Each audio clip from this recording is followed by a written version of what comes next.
cherchons des profils capables de s'adapter à différents marchés. Pouvez-vous nous donner un exemple d'un défi particulier que vous avez relevé lors de vos missions à l'étranger et comment vous avez su le surmonter? Bien sûr.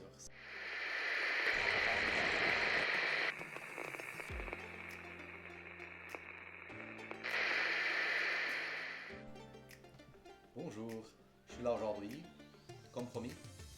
Donc, je vous apporte une simulation d'entretien entre moi et un DRH d'une entreprise, ok, en France.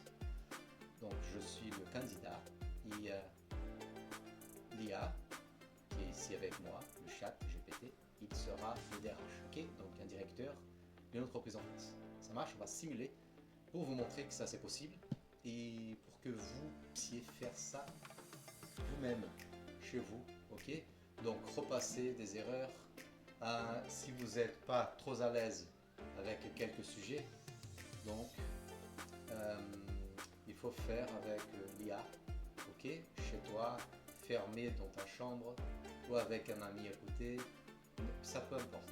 Alors, je vous passe une façon agréable et on peut répéter n'importe le nombre de fois jusqu'à ce que ça arrive le moment que tu seras très à l'aise avec le sujet. Ok? Donc c'est un outil très intéressant et bonne chance. Donc on commence là.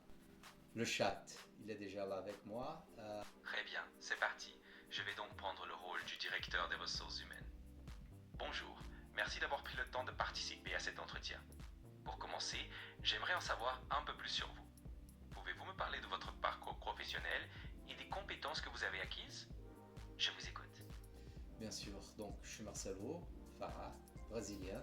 Je suis venu ici pour travailler, donc j'étais invité d'une entreprise. J'ai déjà fait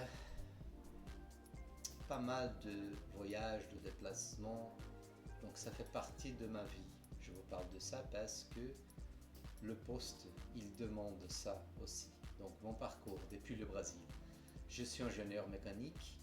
Je fais ma formation au Brésil. Ici, la 5e année, à l'ISAVION, en France. Ça fait longtemps. Donc, je travaille avec l'aéronautique, plus de 15 ans. Et je fais quelques constations encore aujourd'hui. Et quel d'autre? Je travaille aussi avec les pièces détachées de tram.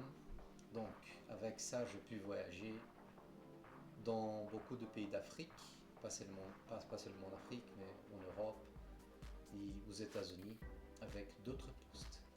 Donc là, je cherche de joindre votre équipe et faire le mieux pour apporter plus de valeur à votre produit et pouvoir le vendre partout dans le monde. Merci pour cette présentation très complète. Je vois que vous avez une belle expérience internationale et une expertise technique solide. Passons maintenant à une autre question. Comment vous organisez-vous pour vous intégrer rapidement dans une nouvelle équipe, surtout dans un contexte multiculturel? Oui, très bonne question parce que ça fait partie de ma vie.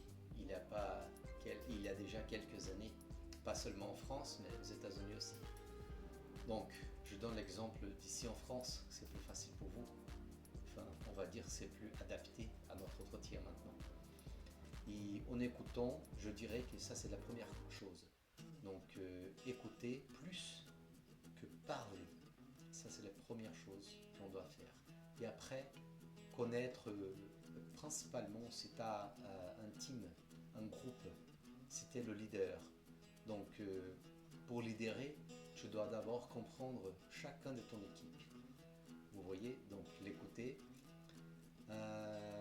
voir leur approche, voir quels sont les points bloquants aujourd'hui, parce que tu arrives d'un autre endroit, tu ne sais pas qu'est-ce qui se passe avec eux, combien de temps ils seront là-bas, 5 ans, 10 ans, donc tu arrives d'un coup, tu sais rien. Donc les premières semaines, je voulais dire que c'est ça en fait, c'est de connaître ton équipe et pour pouvoir adapter et apporter ton savoir-faire. Donc tu étais embauché pour faire quelque chose, pour apporter de l'expérience d'ailleurs, du Brésil, des États-Unis, enfin, ton expérience pour le mettre en place dans un endroit différent, un pays différent. Et après, peut-être tu vas commencer à parler, lui donner des nouvelles idées. C'est une approche vraiment réfléchie et adaptée. En écoutant d'abord et en prenant le temps de comprendre votre équipe, vous montrez que vous respectez l'expertise et les expériences de chacun. C'est une manière très efficace d'intégrer de nouvelles idées tout en construisant la confiance. Je pense que les recruteurs seront impressionnés par cette philosophie de travail.